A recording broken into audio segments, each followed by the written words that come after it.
Quintilian, Institutio Oratoria 1, Episode 4. Sed si tantopere efflagetantur quam tu adfirmas, permittamus vela ventis, et oram solventibus bene precemur. After quoting Horace, Quintilian now explains why he's going to publish the work. But if, sed si, they are demanded, efflagetantur. Efflagetantur is third, plural, present, indicative, and passive. We can see the passive ending here. If they are demanded, tantopere, as much as, these are correlatives, tantopere quam, as much as you claim they are, to adfirmas, adfirmas, the first conjugation verb, ad or affirmo, affirmare, and then we have the main verbs, permittamus and precemur. We'll notice in this sentence that the subordinate verb, the protasis, contains efflagetantur and adfirmos, which is subordinate to it. But then the main clause, the apodosis, contains two verbs, permittamus and precemur. Permittamus and precemur are joined together by this conjunction et, and each one of them is a first plural, present subjunctive.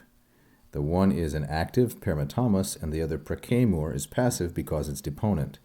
The first principal part of permittamus is permitto, and the second permittere. It is third conjugation.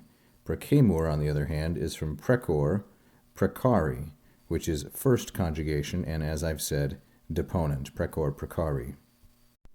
But if they are so greatly sought after as you claim, let us permittamus vela, let us release or let loose the sails. Vela is neuter, plural, and accusative. It's a second declension noun, velum, like so, velum, veli. It's neuter and it means a sail or a cloth. So then, let us release our sails to the winds, ventis, masculine plural, and dative as an indirect object of the verb permittamus. The second verb in this sentence is precemur, as I've said, connected to permittamus by et. It's deponent and it means let us pray. I think we want to take this adverb bene with precemur, and so we would say let us make a good prayer, let us pray well. And the last portion here is oram solventibus. It's clear enough that solventibus is plural and ablative, but what's not clear is the gender. Why is it the gender that it is? It's taking oram as its feminine singular accusative object. It's a participle from the third conjugation verb salvo, salvare, to release or let go. It's a phrase that means to set sail, to release the shore, to untie from the shore. But what is it modifying? Well, we could think that it modifies an implicit noun, like perhaps navibus, we could say, as the ships sail away, navibus, from the shore, and take it then as feminine. But really, if we are untying, then it might be better if this were passive, as the ships are released. On the other hand, some might think that ventis, this masculine plural ablative, this masculine plural dative, is the antecedent that supplies an implicit noun for solventibus, as the winds release the shore, but that doesn't really make any sense.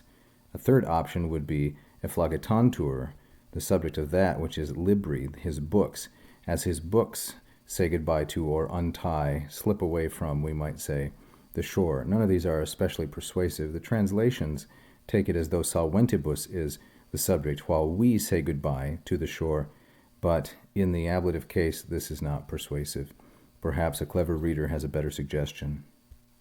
Perhaps that same clever reader will point out that this is an anachronistic picture because this is in no way a Roman galley.